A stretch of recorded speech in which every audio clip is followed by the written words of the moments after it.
행복한 안식일입니다.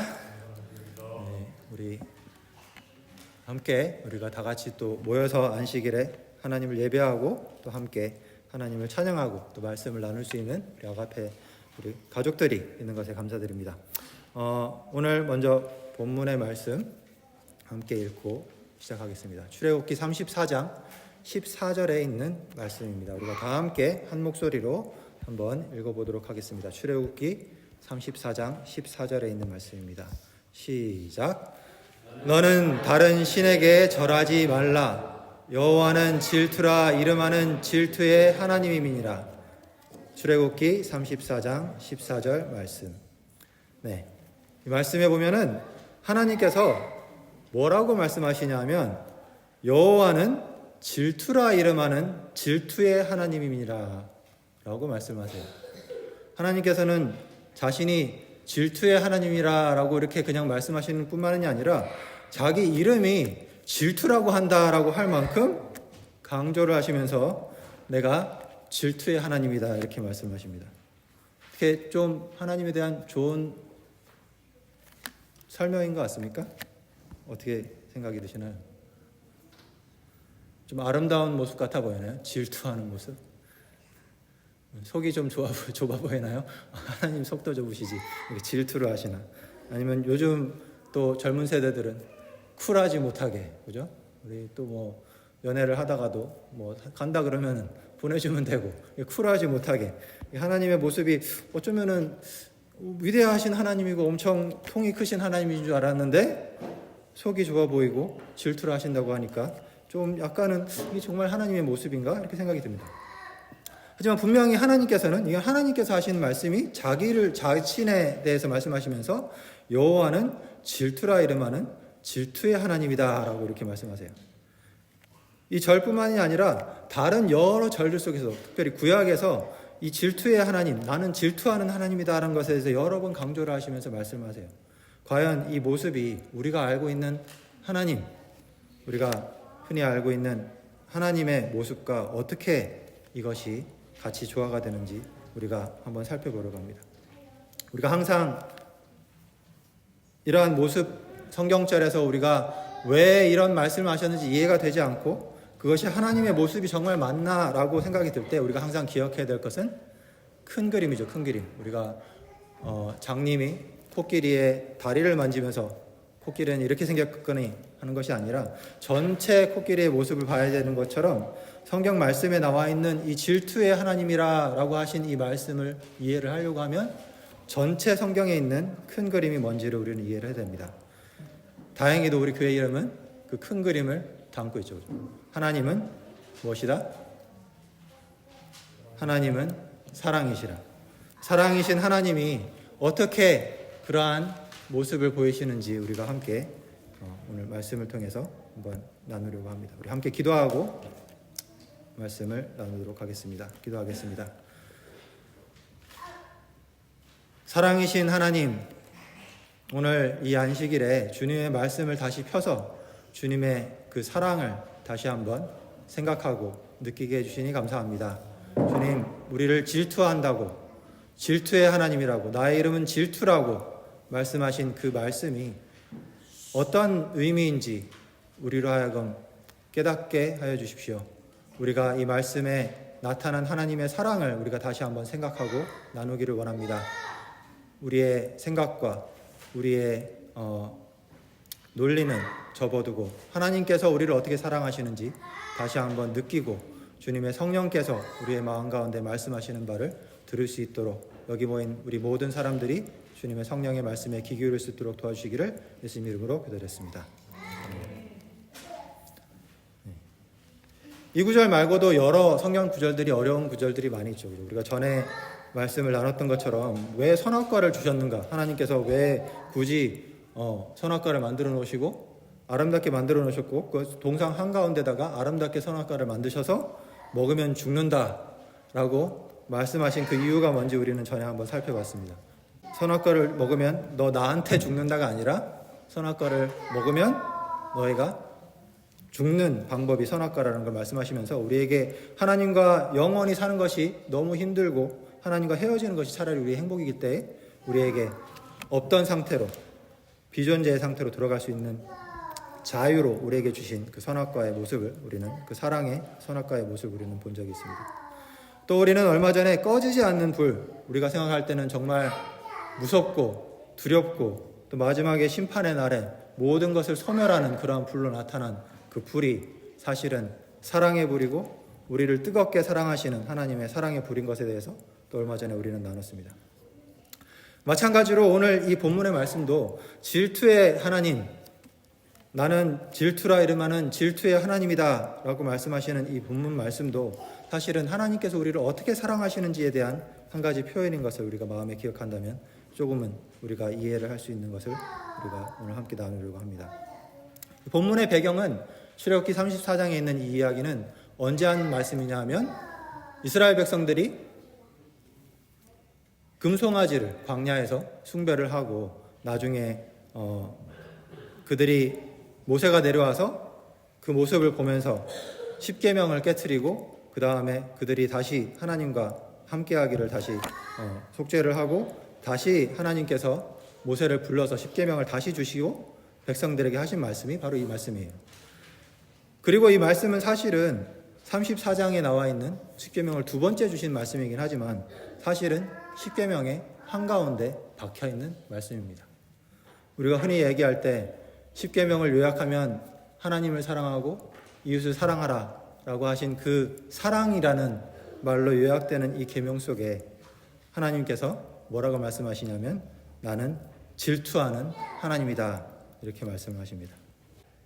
특별히 이 말씀은 둘째 계명인 너를 위하여 새긴 우상을 만들지 말고 또 위로 하늘에 있는 것이나 아래로 땅에 있는 것이나 땅 아래 물속에 있는 것에 아무 형상이든지 만들지 말며 그것들에게 절하지 말며 그것들을 섬기지 말라라고 하신 둘째 계명에 이어서 말씀하시기를 나 여호와 너의 하나님은 질투하는 하나님이다 라고 이렇게 말씀을 하십니다. 그러면서 그 뒤에 우리가 전에 나눴던 나를 미워하는 자의 죄를 갚되 아비로부터 아들에게까지 3, 4대까지 이르게 하거니와 나를 사랑하고 내 계명을 지키는 자에게는 1000대까지 은혜를 베푸니라 라고 말씀하신 그 말씀을 이 둘째 계명에 이어서 하는 그 말씀 중에 나는 질투하는 하나님이다 라고 이렇게 말씀을 하고 계십니다. 우리가 흔히 이 십계명을 우리는 명령이라고 하나님께서 이렇게 하라라고 이렇게 안 하면 내가 이렇게 벌을 줄 거라고 하는 말씀인 것처럼 우리는 이해를 하기 쉬워요. 그런데 사실 성경에서는 번역을 통해서 우리가 10계명 10가지 명령이라고 우리가 이해를 하고 있지만 성경의 원어에는 사실 10계명이라고 하지 않고 10가지 것들이라고 이야기를 합니다.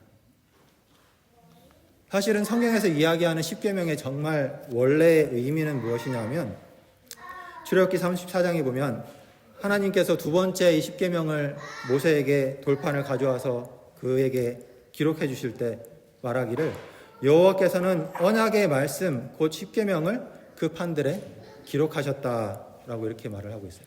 여기 10계명이라고 우리가 이름을 하고 번역에도 10계명이라고 번역을 했지만 사실 원어에는 언약의 말씀 곧 10가지 것을 기록하셨다라고 이렇게 이야기를 하고 있습니다.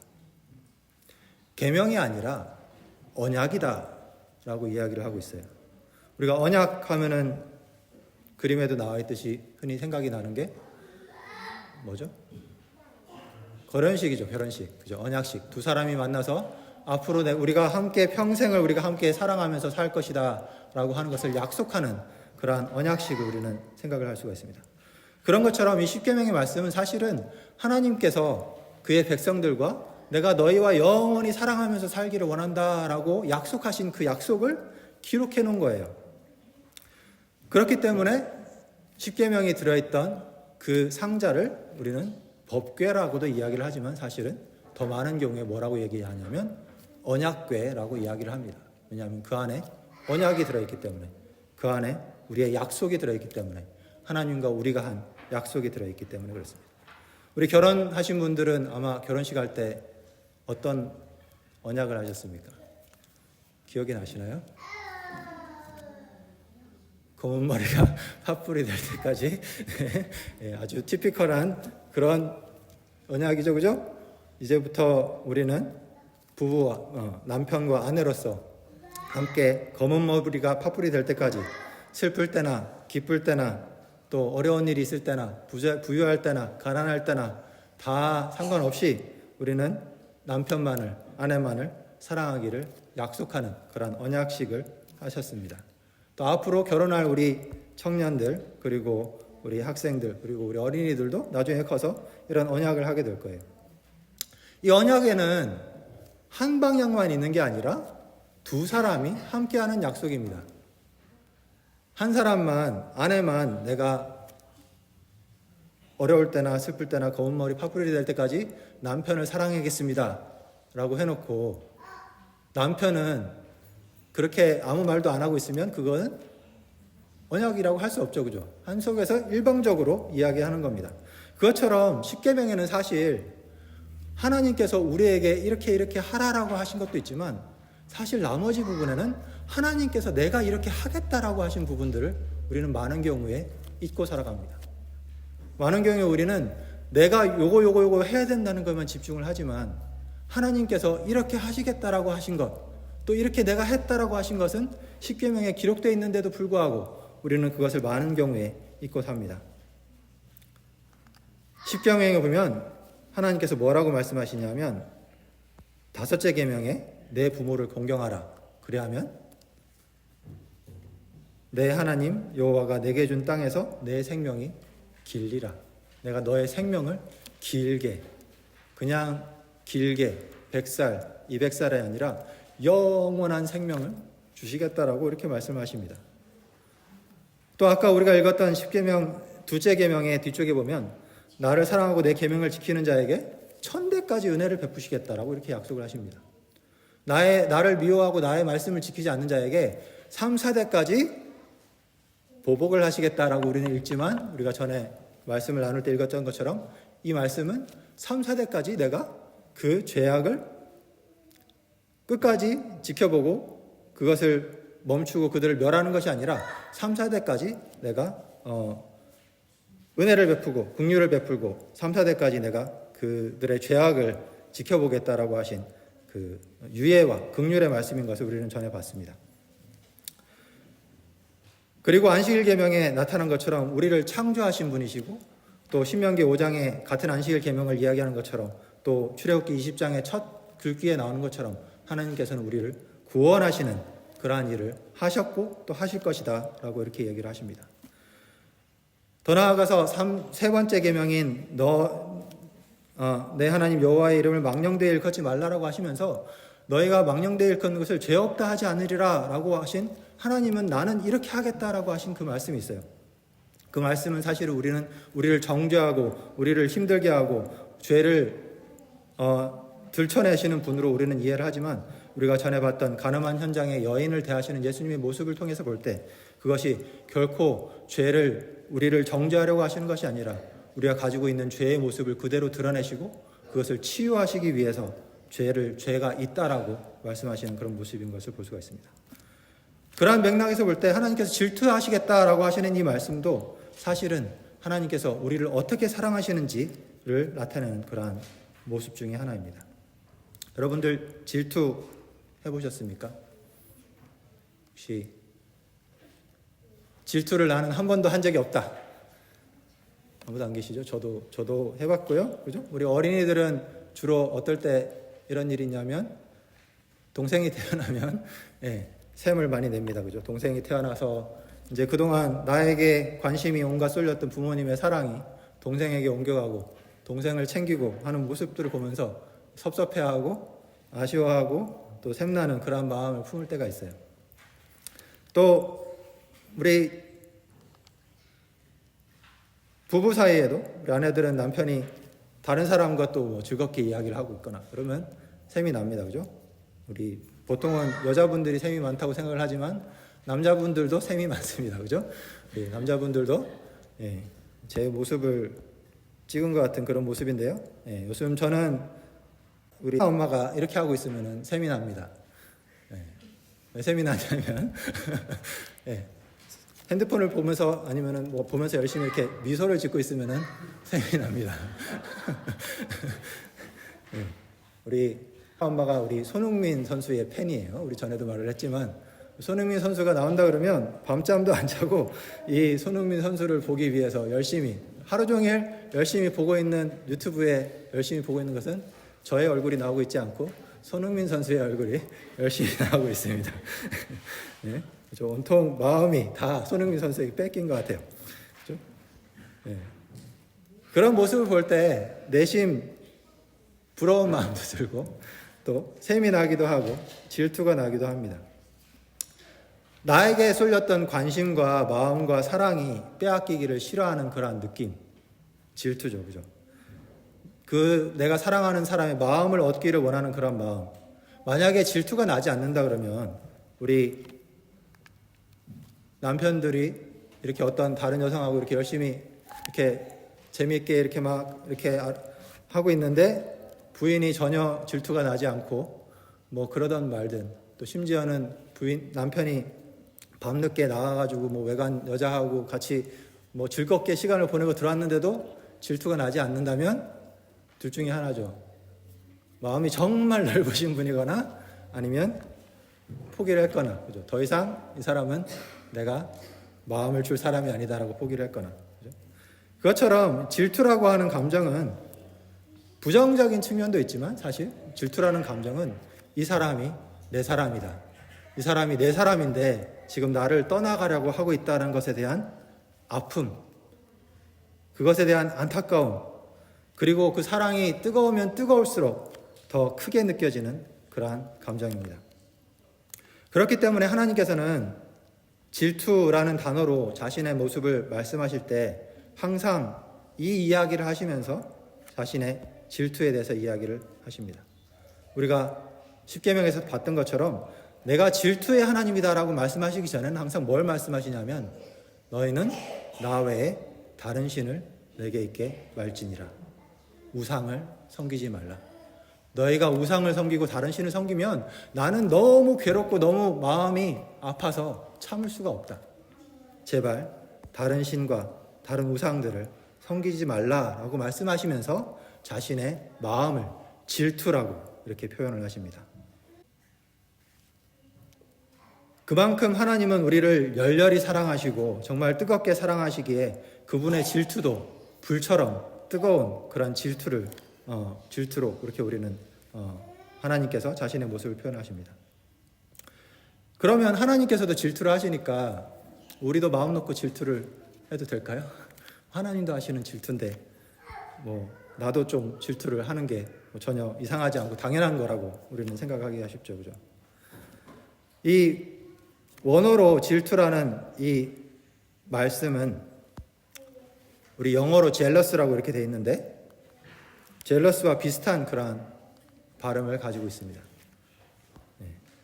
그리스어로 zealous, Z로 시작하는 그 발음에 zealous라는 단어가 오늘날에 우리가 쓰고 있는 영어의 jealous라는 그러한 시기와 질투를 이야기하는 단어도 됐지만 같은 어원에서 zeal, 열정, 열심이라는 단어도 결국에는 같은 단어에 뿌리를 두고 있다고 합니다.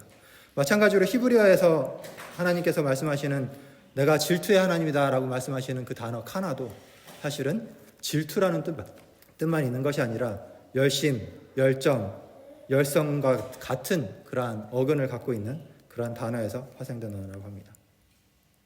하나님께서 십계명에다가 내가 너희가 다른 신을 섬기고 다른 우상을 섬기면 내가 나는 질투하는 그런 마음이 든다라고 하시는 그 말씀은 우리에게 대한 그분의 사랑이 얼마나 뜨겁고 얼마나 열정적이고 우리가 그분을 떠나갔을 때 그분이 느끼시는 그 마음의 고통이 얼마나 큰지를 나타내는 그러한 단어로 하나님께서는 자신의 모습을 또 자신의 이름까지도 나는 질투의 하나님이다 라고 이렇게 말씀하십니다. 그러한 열정적인 사랑이 있을 때 우리는 질투의 마음을 느끼게 되는데요. 사실은 그러한 질투의 마음을 우리는 당연하다고 생각할지 모르지만 사실은 이 질투 때문에 많은 불행도 다가오게 됩니다. 성경에 질투와 또 시기 때문에 여러 가지 어려움들을 겪은 사람들이 많았죠. 우리 다 잘 아시듯이 요셉, 형들의 시기와 질투로 인해서 상인들에게 팔려가는 그 요셉의 형들이 갖고 있었던 그 질투의 마음은 요셉을 자신의 형제를 상인들에게 팔아버리는, 그리고 죽었다고 생각할 만큼 그렇게 죽기를 바랬던 그런 마음을 갖게 했습니다. 제사장과 사두개인들은 사도들이 복음을 전하고 그들이 사람들에게 인기를 얻기 시작할 때 사도들을 시기하고 잡아서 옥에 가두고 고발을 해서 그들을 아주 괴롭게 했던 그런 모습을 우리는 알 수 있습니다. 또 심지어는 대제사장들과 관원들이 예수님께서 사람들에게 알려지시고 하시는 그런 모습을 보면서 예수님을 시기하여 예수님을 넘겨줬다라고 마가복음은 그렇게 기록을 하고 있습니다. 심지어는 더 나아가서 사단이 예수님의 지위를 시기하고 질투했기 때문에 그는 하나님을 배반하는 그런 지경에 이르렀다고 우리는 대쟁투를 통해서 이야기를 듣고 있습니다. 로마서와 고린도전서에서 바울은 시기하지 말라, 시기와 분쟁은 육신에 속한 것이고 시기와 분냄과 당짓는 것은 아주 두려운 일이고 또 경계해야 할 일이고 하나님의 나라를 유업으로 받지 못하는 그러한 행동임을 이야기를 하고 있습니다. 야고보는 또한 독한 시기와 다툼은 세상적이고 정욕적이고 마귀의 기본 정신이라고 이야기를 하면서 시기와 다툼이 있는 곳에는 혼란과 모든 악한 일이 있다라고 이렇게 이야기를 합니다. 그러면서 더 나아가서 우리는 잘 알고 있는 것처럼 고린도전서 13장 4절에 보면 사랑은 시기하지 아니하고 라는 말씀 우리는 너무나도 잘 알고 있습니다. 옛말에는 투기하지 아니하고 라고 했지만 사실은 시기하지 아니하고 라는 말입니다. 영어 성경에는 jealous라고 쓰지 않고 조금 다르게 썼어요.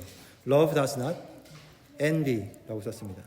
하지만 원어를 찾아보면 여기서 이야기하고 있는 envy도 똑같은 jealous라는 단어를 쓰고 있고 하나님께서 우리에게 열심을 내신다라고 하는 단어도 같은 jealous라는 단어를 쓰고 있어요. 그러면 하나님께서는 질투는 하시는데 시기는 안 하시는 분이다? 약간 이상하죠? 그죠? 우리는 흔히 질투하고 시기를 같은 거라고 우리는 흔히 생각을 하는데 시기 질투 버리고 라고 이야기하면서 그렇게 생각을 하는데 성경에서는 분명히 같은 단어를 쓰면서 하나님께서 가지신 감정은 jealous라고 번역을 하고 사람들이 없애야 할, 버려야 할 그러한 감정은 똑같은 단어를 두고 envy, 시기라고 이렇게 번역을 했습니다. 여러분 질투와 시기는 무슨 차이일까요? jealous와 envy. 우리 영어를 열심히 배우고 있는 우리 학생들 혹시 무슨 차이가 있을까요? 하나님은 jealous 하시는데 envy는 안 하세요.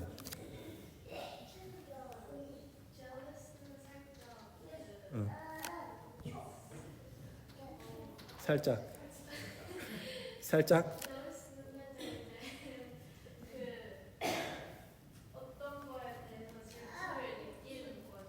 질투를 느끼는 것이고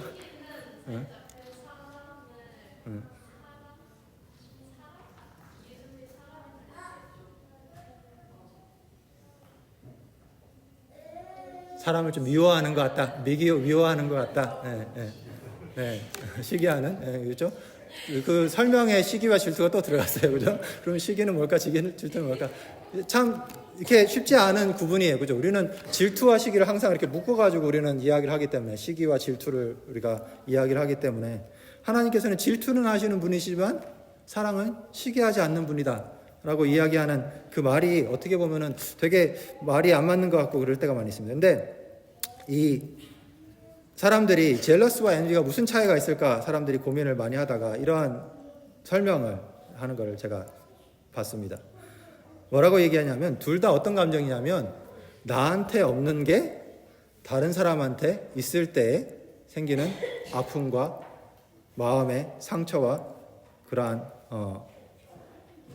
노여움이죠, 그죠?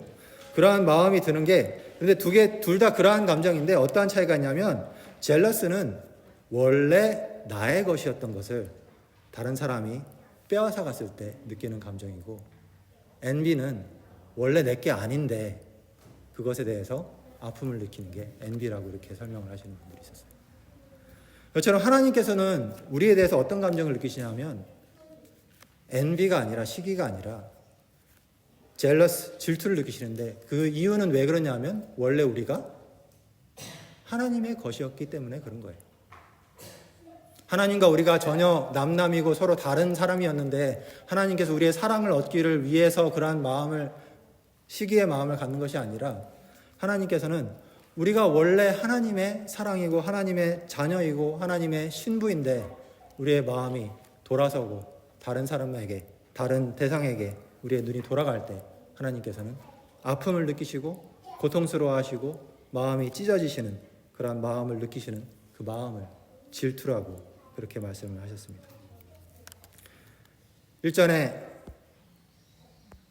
2살 아들을 잃어버렸던 중국의 어떤 아버지에 대해서 말씀을 드린 적이 있습니다.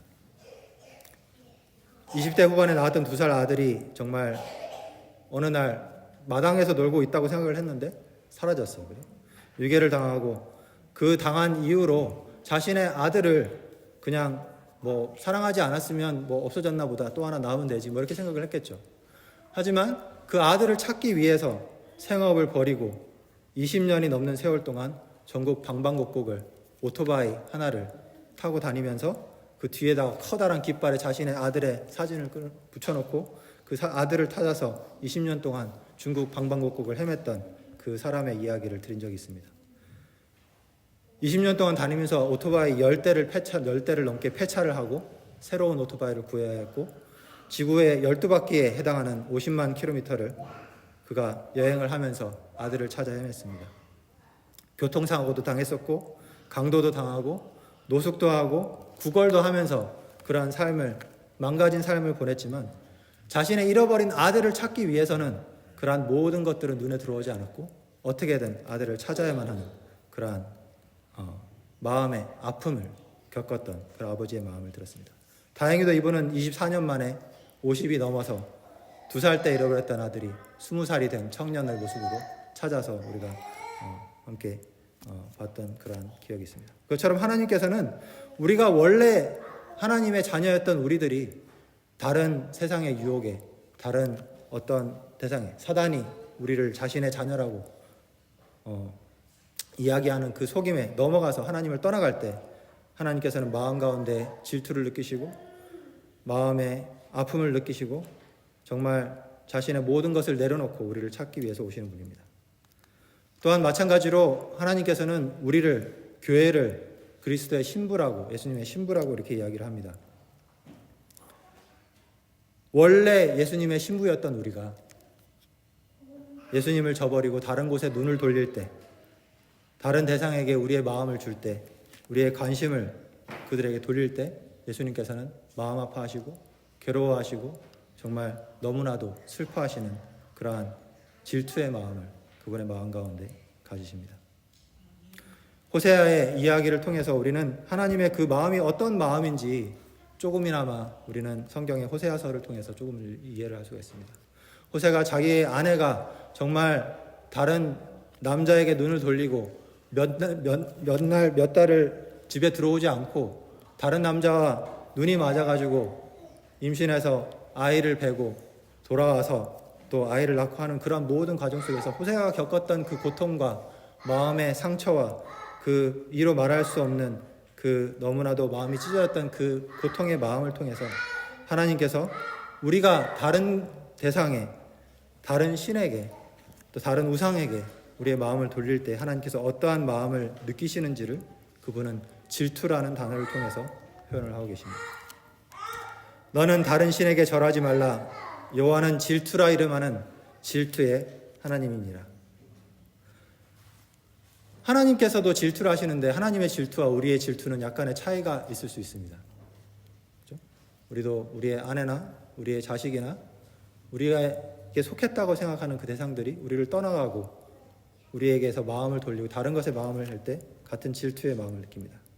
하지만 하나님께서 느끼시는 질투와 우리의 질투는 약간은 어쩌면 근본적인 다른 점이 있는데 그것은 바로 하나님의 질투는 자기의 유익을 구하지 않는 질투라는 점입니다. 사랑은 자기의 유익을 구하지 않습니다. 우리가 우리의 아내나 또는 우리의 남편이나 또 우리가 사랑하는 자식이 우리의 마음을 아프게 하고 떠나갈 때 우리는 그러한 질투의 마음이 드는 것은 사실은 내 중심적인 질투예요. 내가 마음이 아프고 내 거였는데 떠나가고 나에게 속한 것이 잃어버리는 것이 슬퍼서 아쉬워서 내가 받아야 될 사랑인데 나 중심적으로 우리는 그 아픔을 느낍니다.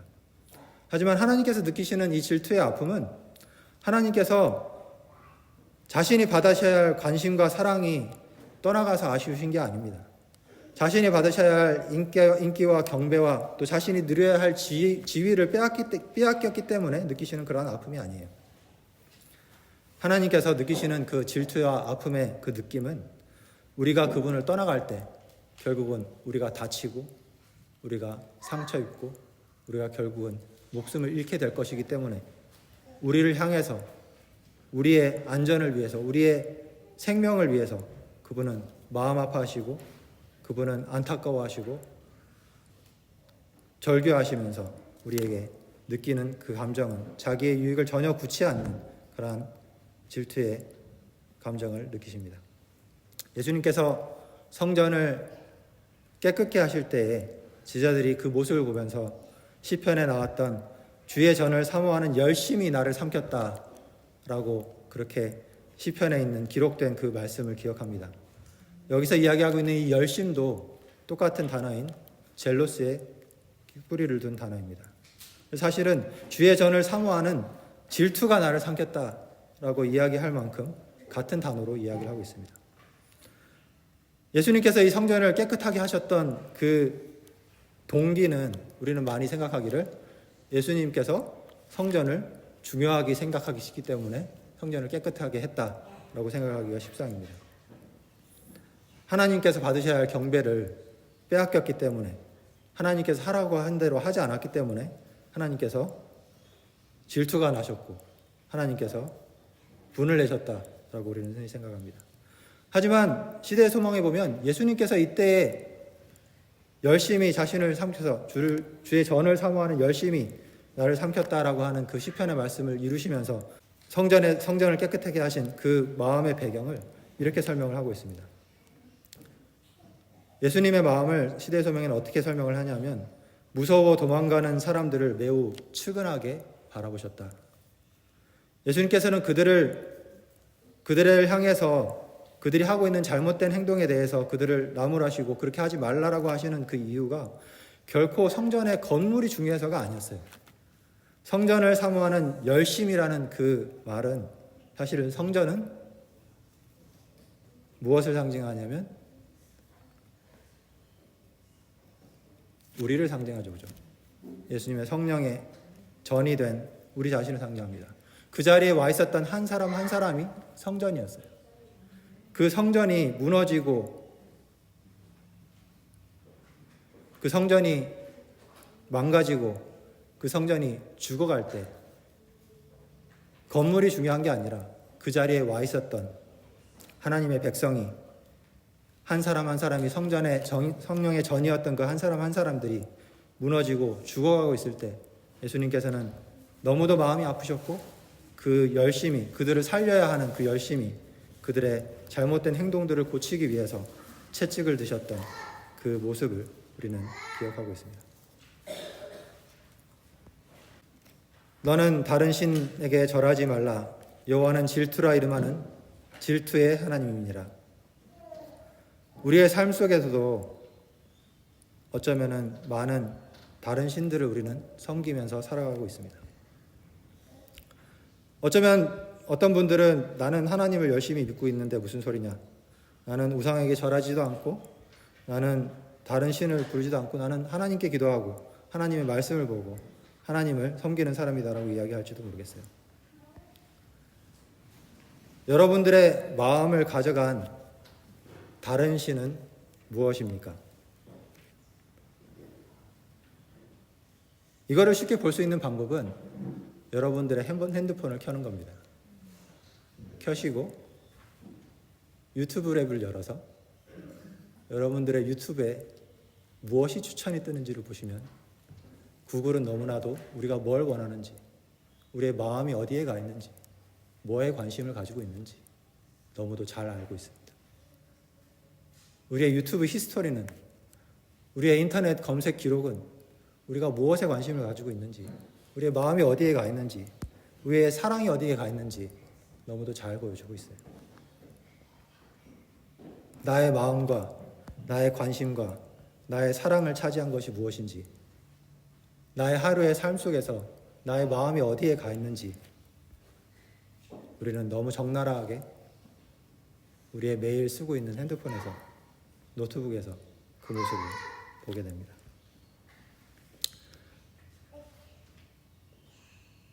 그것이 나의 직업일 수도 있고, 나의 소유일 수도 있고, 나의 집일 수도, 나의 차일 수도, 나의 취미일 수도, 나의 건강일 수도, 또 나의 외모일 수도 있어요. 심지어는 나의 남편일 수도 있고, 나의 아내일 수도 있고, 나의 자녀일 수도 있습니다. 결국은 그 모든 것들이 나의 무언가, 나의 무언가, 나의 무언가, 나의 가족, 나의 재산, 나의 집, 나의 취미, 나의 건강, 나의 외모, 다 나의.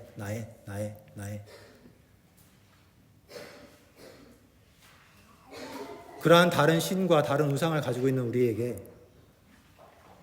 하나님께서는 말씀하십니다. 나는 네가 그럴 때마다 마음이 너무 아파. 나는 그럴 때마다 질투가 나. 나는 그럴 때마다 마음이 찢어지는 것 같아.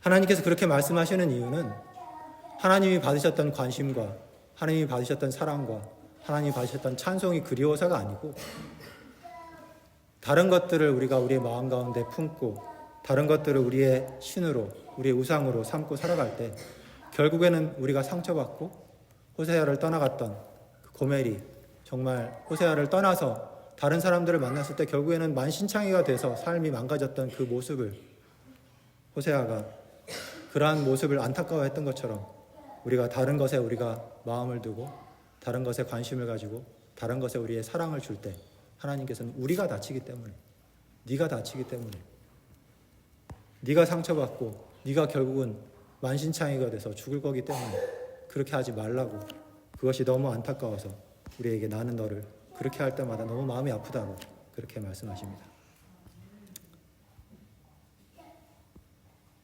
세상에 각종 좋은 것들, 이 세상의 삶을 살아가면서 우리에게 필요한 것들 많이 있습니다. 우리가 어린이 설교 때 우리가 잠깐 나눈 것처럼 우리에게 정말 중요한 것들, 삶을 살아가면서 이건 없으면 안 될 것 같은, 이거 없이 어떻게 살아가지라고 생각하는 것들이 많이 있습니다. 하지만 그것들이 나의 직업, 나의 생명, 나의 외모, 나의 가족, 나의 아내, 나의 남편, 나의 자식이 아니라 하나님께서 나에게 맡겨주신 재산, 하나님께서 나에게 맡겨주신 시간, 하나님께서 나에게 맡겨주신 직업, 하나님께서 나에게 맡겨주신 가족, 하나님께서 나에게 맡겨주신 아내와 남편과 자녀가 될 때 비로소 우리는 그것이 우리의 마음의 1순위가 아니라 하나님께서 그것들을 우리에게 모두 주신 그 하나님께서 우리의 마음의 1순위가 되시고 마음의 관심사가 되시고 우리의 사랑을 차지한 분이 되실 거라는 것을 우리는 다시 한번 생각해 볼 필요가 있는 것 같습니다. 그렇게 다른 곳에 우리가 가 있는 우리의 마음을, 우리의 관심과 사랑을 돌리기 위해서 성경은 이렇게 이야기를 하고 있습니다. 예수를 바라보라. 광야에서 들렸던 그 구리뱀처럼 들리신 예수 그리스도를 바라보라. 열정적으로 목숨을 바쳐 나를 사랑하시는 십자가에 달리신 아들 하나님을 보라. 내가 헛된 것에 마음이 팔려 쫓아갈 때 너무 마음이 아파서 질투하시는, 괴로워하시는, 마음이 찢어지게 고통을 느끼시는 십자가에 달리신 예수를 보라. 보라, 세상 죄를 지우고 가는 하나님의 어린 양이로다. 우리의 눈을 돌려서 우리를 위해서 모든 것을 주신, 자신의 생명까지도 주신 예수님을 우리가 바라볼 때 세상을 향해 있던, 우리가 좋다고 생각했던, 우리가 소중하게 생각했던 것들이 사실은 아무것도 아님을 우리는 깨닫게 되고 우리의 원래의 사랑, 우리가 우리의 원래 주인과 우리의 원래 남편과 우리의 원래 부모님이셨던 하나님께로 우리의 마음이 다시 갈 수 있을 거라 생각합니다. 우리 마치는 찬미 함께 눈을 예수께 돌려 함께 찬양하도록 하겠습니다.